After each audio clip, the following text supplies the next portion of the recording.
أعوذ بالله من الشيطان الرجيم ശപിക്കപ്പെട്ട പിശാചിൽ നിന്ന് അല്ലാഹുവോട് ഞാൻ ശരണം തേടുന്നു.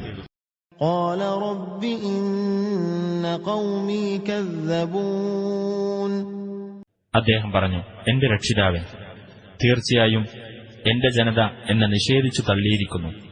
فافتح بيني وبينهم فتحا ونجني ومن معي من المؤمنين അതിനാൽ എനിക്കും അവർക്കുമിടയിൽ നീ ഒരു തുറന്ന തീരുമാനമെടുക്കുകയും എന്നെയും എന്റെ കൂടെയുള്ള വിശ്വാസികളെയും നീ രക്ഷപ്പെടുത്തുകയും ചെയ്യണമേ. فأنجيناه ومن معه في الفلك المشحون അപ്പോൾ അദ്ദേഹത്തെയും അദ്ദേഹത്തിന്റെ കൂടെയുള്ളവരെയും ഭാരം നിറക്കപ്പെട്ട കപ്പലിൽ നാം രക്ഷപ്പെടുത്തി.